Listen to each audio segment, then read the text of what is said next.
তাকে আমি বলছি যে তোমার সাথে কি হয়েছে। ফার্স্ট আমাকে বলছে যে তোমার বোনের সাথে এরকম করছে, কাপড় উৎসব করছিল, সে পালায়ে গেছে। তাকে আমি অনেকবার খুলছি, মানে আমার ছোট বোন মানে ভয় পাইছে, কান্না করে চলে আসছে। আমি বলছি যে তোমার সাথে কি হয়েছে আমাকে বলো। সে আমাকে বলে না। আমি বলে তুমি ভালো মতো বলো, আমি তোমাকে কিছু বলবো না। সে আমাকে বলতেছে ভাইয়া আমাকে না ওই যে প্যান্ট খুলছে আর হচ্ছে জামা উষা করছে। আমি বলতেছি কে উষা করছে। সে কান্না করতেছে, ভয় পাইতেছে। আমি কই তুমি তার কাছে নিয়ে যাও। সে ডিরেক্টলি আসামির সামনে যা বলতেছে ভাইয়া সে আমার কাপড় উষা করছে, প্যান্ট খুলছে।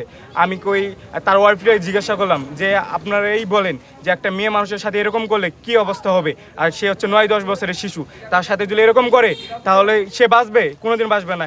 এই নিয়ে 3বার চেষ্টা করছে। এটা যদি আমরা যদি না তুলতাম, তার পরবর্তী যদি আরেকবার চেষ্টা করে তার সাথে ধর্ষণ করতো, তাহলে কিন্তু সে তারে বাঁচানো সম্ভব হইতো না। কারণ হইতেছে তার বয়স হচ্ছে 9 বছর। আমরা দাঁড়াইছি হচ্ছে এক কথা, আমরা এটা কোনো বিশ্বাস বা কিছু চাই না, এক কথা ফাঁসি চাই।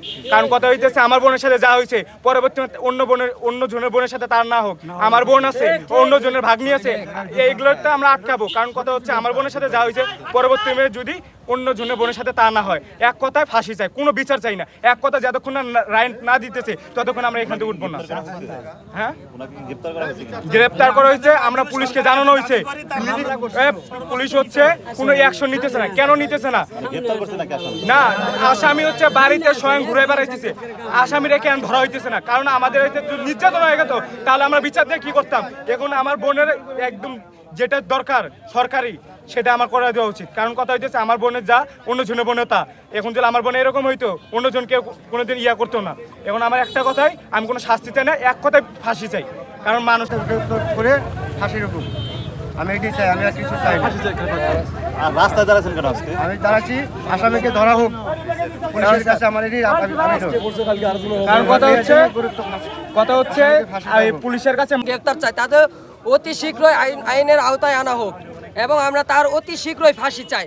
কারণ এই সব আমাদের মা বোনদের সাথেও হতে পারে, এরা যেন নেক্সট টাইম আমাদের সাথে না হয়, এজন্য আমরা ডাইরেক্ট ফাঁসি চাই।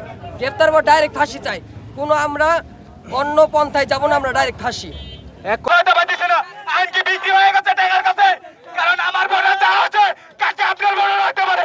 আমার একটাই কথা, আমার বোনের সাথে যা যা হচ্ছে আমি বিচার চাই। আমি কোনো নালিশ ফালিশ কিচ্ছু চাই না। আমি সরকারের কাছে একটা কথাই বলবো, আমি ফাঁসি চাই, এক কথায় ফাঁসি চাই, কোনো কিছু থাকবে না, ফাঁসি চাই।